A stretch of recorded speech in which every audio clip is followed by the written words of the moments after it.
जरा लंबी लंबी फेंकेंगे। इसका टाइटल है आइए लंबी लंबी फेंकते हैं। यानी इसमें हम आप समझ ही गए होंगे ऐसी बातें करेंगे जो एक्चुअली उलट होंगी उससे। मैंने ये भी सुना है कि इमरान खान साहब जो ट्वीट्स पे ट्वीट्स करते हैं उनकी ट्वीट्स को पढ़ने के बाद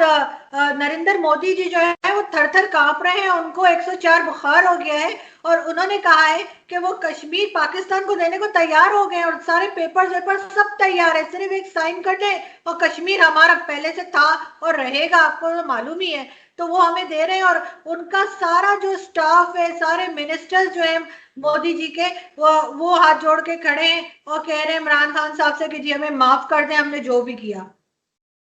इसीलिए तो मैं कह रहा था कि वो बार बार फोन कॉल करें कि वो टाइम ले और खान साहब को ये सारे पेपर जो है वो इस्लामाबाद में जो प्राइम मिनिस्टर सेक्रेटेरिएट है वहां पे उसके हवाले कर दे। और इसके साथ जो एक और डेवलपमेंट भी हो रही है वो पाकिस्तान का जो फॉरेन डेट था, फॉरेन लोन हमने लिए हुए थे। किसी जमाने में पाकिस्तान एक वीक इकोनॉमी का छोटा सा मुल्क हुआ करता था, तो वो मुराद सईद साहब और उसके साथ दो चार और लोगों ने मिलकर कोई 200-300 अरब डॉलर्स थे, वो मुख्तलिफ जो डोनर्स थे उनके मुंह पे दे, हमारे बेचारे जो है अपने मतलब उनके मुंह पे पट्टियां वट्टियां चढ़ी हुई। IMF के कुछ लोग हैं और वर्ल्ड बैंक के हैं, एशियन डेवलपमेंट बैंक के हैं, ये मुख्तलिफ। तो वो भी एक बहुत बड़ी डेवलपमेंट हुई है क्योंकि इकोनॉमी जब बहुत ज्यादा बूस्ट किए तो इन्होंने कहा यार मतलब ये इनके मुंह पे दे मारो और वो दे मारो। और फखर हम लोग FATF से निकल आए हैं, ग्रे लिस्ट में से हम व्हाइट में आ गए हैं और भारत जो है वो FATF की ब्लैक लिस्ट में जा चुका है, क्योंकि जाहिर उनके करतूत ही ऐसे थे ना कि उन्होंने ब्लैक लिस्ट में जाना ही था और हमारे करतूत ऐसे थे कि हमने व्हाइट में आना ही था। तो ये एक बहुत बड़ी डेवलपमेंट देखने में मिली है। इसके अलावा आपने ये भी सुना होगा कि शाह महमूद कुरैशी साहब की कुर्सी भी बहुत मजबूत है और शीरीन मज़ारी उन्हें रिप्लेस करने की बिल्कुल कोशिश नहीं कर रही और शाह महमूद कुरैशी साहब ने किसी को थप्पड़ भी नहीं मारा। बिल्कुल जी, ऐसी कोई मतलब वो नहीं है, किसी को उसने थप्पड़ नहीं मारा। इसके साथ साथ हमारे यहाँ किसी जमाने में आरजू शायद आपको याद हो या ना हो, लेकिन लोड शेडिंग नाम की एक चीज हुआ करती थी, एक बला हुआ करती थी, बिजली बहुत ज्यादा बंद होती थी।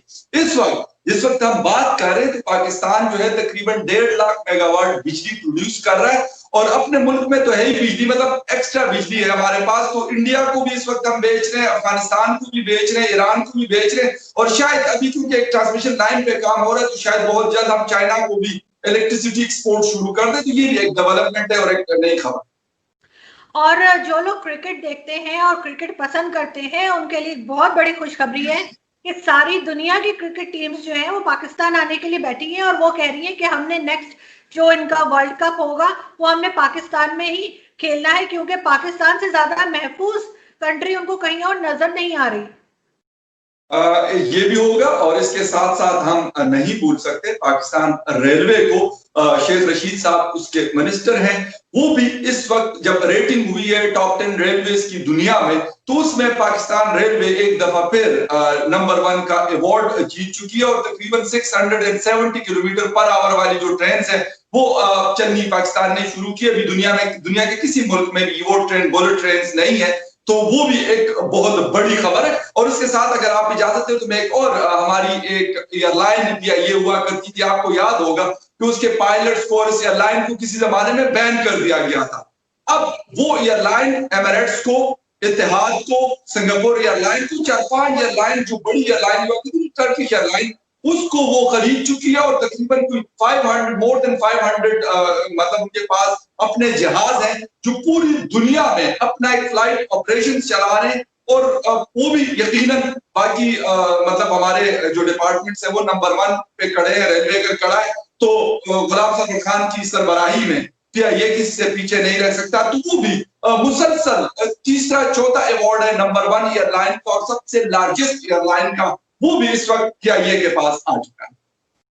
बहुत शुक्रिया। और फखर आपको यकीनन याद होगा कि इस्लामाबाद में जो मंदिर बनने जा रहा था जिसके ऊपर बहुत शोर शराबा उठा था, तो वो मंदिर जो है वो तकरीबन ऑलमोस्ट कंप्लीट होने जा रहा है और बहुत जल्दी प्राइम मिनिस्टर जो है वो जाके इनॉग्रेशन करेंगे उसका। और इसके अलावा जो जो मंदिर कब्जा किए हुए थे पूरे पाकिस्तान में माइनॉरिटीज के, हिंदू कम्युनिटी के, वो उनको वापस कर दिए गए हैं। और ना सिर्फ वापस किए हैं, उनको अच्छे से साफ सुथरा करके उनकी बिल्कुल बिल्डिंग को फर्स्ट क्लास करके दिया गया है। और साथ ही मैं ये भी बता दूं कि माइनॉरिटीज और जो मतलब हिंदू कम्युनिटी की स्पेशली और क्रिश्चियन कम्युनिटी बच्चियों को उठाने का जो कहा जा रहा था वो सब कुछ झूठ था, वो एक प्रोपेगेंडा था। किसी बच्ची को नहीं उठाया गया। और अगर किसी ने उठाया कहा है कि जी बच्चियों को उठा के ले जाते हैं और जबरदस्ती उनका रिलीजन चेंज करवा के और उनकी शादियां कर देते हैं, वो असल में भारत की तरफ से एक प्रोपेगेंडा था जो हो रहा था। पाकिस्तान में हमारे यहाँ जितनी अकलियतें हैं, जितनी माइनॉरिटीज हैं, वो बहुत ज्यादा मजबूत है और उनको जो है वो जो मेजॉरिटी जो मुस्लिम्स है उससे भी ज्यादा राइट हासिल है। कोई उनको ना बच्चियां उठाता है उनकी, ना उनको जॉब्स में कोई प्रॉब्लम है, ना उनके लिए हम लोअर लेवल की जॉब्स रखते हैं और ना ही हम उनको सेकंड क्लास सिटीजन के तौर पे ट्रीट करते हैं। वो लोग यहाँ इतने खुश हैं कि वो सोच रहे हैं कि भारत से भी सारे हिंदुओं को इधर बुला लें। और फखर बलूचिस्तान की अगर हम बात करें, बलूचिस्तान में बहुत अमन है। बलूचिस्तान में एफसी के एहलकारों ने हयात बलोच को नहीं मारा। बलूचिस्तान में मिसिंग पर्सन्स का कोई मसला नहीं है। बलूचिस्तान में जो है वो कहना चाहिए, जैसे आप सुनते ही रहते हैं ये झूठी बातें जो आपको पता है ना इंडियन मीडिया फैलाता रहता है, खास तौर पे ये मेजर गौरव आर्या, ये तो आपके बड़े दोस्त हैं, आप उनको समझाते क्यों नहीं है? ये हर वक्त उल्टी सीधी बातें ट्विटर पे डालते रहते हैं, ये भी और वैभव सिंह भी। मैं दोनों से बहुत खफा हूं। कुछ नहीं हो रहा बलूचिस्तान में जी, ना किसी को उठा के ले जाते हैं, ना किसी को मार देते हैं और ना ही वहां पे हमारी कोई वो कहना चाहिए ना ही फौज ने हमारी वहां पे कब्जा किया हुआ है। पता नहीं क्यों ये लोग हमसे जलते हैं। हाँ, ये तो खैर दोनों जो जिनके दोनों साहब के नाम लिए आपने, मेजर गौरव आर्या साहब और वैभव सिंह साहब, ये तो इसी तरह के करते रहते हैं, लेकिन इनका प्रोपेगेंडा तो बिल्कुल फ्लॉप हो गया ना, वो तो चल ही नहीं रहा। कोशिश तो ये बड़ी करते हैं, लेकिन अभी तो मतलब ये बेचारे कोशिश भी कर रहे हैं कि शायद वो मतलब यहाँ की कोई नेशनलिटी के लिए भी मैंने सुना है कि कोई बैकडोर डिप्लोमेसी चली हुई है और इन्होंने भी कोई अपनी मतलब तिगड़म ये लड़ाई भी है दिल्ली में और दूसरे इलाकों में कि यार किसी तरीके से मोदी साहब जाएंगे तो हमें साथ लेके जाएंगे पाकिस्तान और हमने वापस आना भी नहीं है, हमने वही की जो है ना सिटीजनशिप ले लेनी है। इसके साथ आज में एक और चीज जो हुई है जो मतलब जिसमें हमने मतलब जिसे कहते हैं ना बड़ी बड़ी डेमोक्रेसीज को हमने बीट कर दिया, वो है freedom of expression, freedom of press and freedom of media. वो एक इस किस्म के लेवल पे पहुंचा हुआ है कि पिछले मतलब 3 सालों से हम सबसे मतलब बिगेस्ट मैं नहीं कहूंगा लेकिन सबसे बेस्ट जो आपकी जिसे कहते हैं कि डेमोक्रेसी होती है उसका भी हमारे मतलब जो इंटरनेशनल जो थिंक टैंक्स होते हैं उनकी तरफ से रैंकिंग में हम नंबर 1 पे आ रहे हैं। जो किसी जमाने में आपको याद होगा नॉर्वे, डेनमार्क और स्वीडन वगैरह आया करते थे, वो हमसे इस वक्त पीछे चले गए। बल्कि सुना मैंने ये है कि वहां के भी बहुत सारे लोग यहाँ की वीजा लेने की कोशिश कर रहे होते हैं, लेकिन क्योंकि वीजा रिक्वायरमेंट पाकिस्तान की इतनी स्ट्रिक्ट है कि हर किसी को वीजा मिलता नहीं है। मुझे भी बहुत सारे लोग फोन करते रहते हैं और बेचारे कहते हैं कि यार आप हमें अगर इन्विटेशन भेज दे तो शायद हमें फिर हफ्ता 10 दिनों का या 15 दिनों का वीजा मिल जाए। मेरे ख्याल में आपके भी दोस्त वगैरह रहते हैं दुनिया, अमेरिका, लंदन, यूरोप में और मुख्तलिफ कंट्रीज में, तो वो भी मेरे ख्याल आपसे भी रब्ता करते हैं। मुझसे तो काफी सारे मैंने उनको कहा हुआ है कि यार भाई इस वक्त हमारे पास बिल्कुल जिसे कहते हैं ना कि मतलब सिर्फ मतलब हाईली स्किल्ड जो लोग हैं उसको लिया जाता है, बाकी जो ये छोटे मोटे बेचारे जो आने वाले हैं वो उनके लिए कोई जगह फिलहाल नहीं है। But might be possible in near future क्योंकि एक्सपेंड हो रही है चीजें, क्योंकि सीपैक आपको पता है कि जिस स्पीड से चल रहा है और मतलब जिस तरीके से मतलब वो चाइना को भी एक मतलब समझ नहीं आ रही कि अब हम करें तो क्या करें, क्योंकि वो उसकी इकोनॉमी के ऊपर भी हमने काफी हद तक कब्जा कर लिया है, वो मार्केट हमने कैप्चर कर ली है और बाकी हिंदुस्तान की मार्केट तो है ही हमारी, क्योंकि वहां तो पाकिस्तान मेड इन पाकिस्तान के अलावा कोई और चीज कोई खरीदता ही नहीं है। इवन सब्जियां, आलू, गोभी और ये जितनी भी चीजें हैं ये सब की सब हमसे हमारे मुल्क से जो है वो लोग कर रहे हैं। और आपको याद है डेनमार्क किसी जमाने में डेयरी प्रोडक्ट में बहुत ज्यादा मतलब आगे हुआ करता था,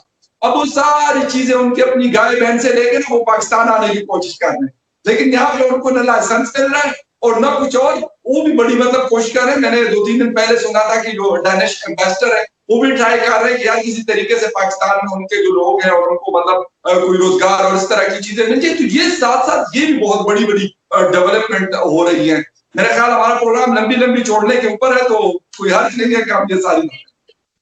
एक चीज और फखर, आपने देखी होगी शायद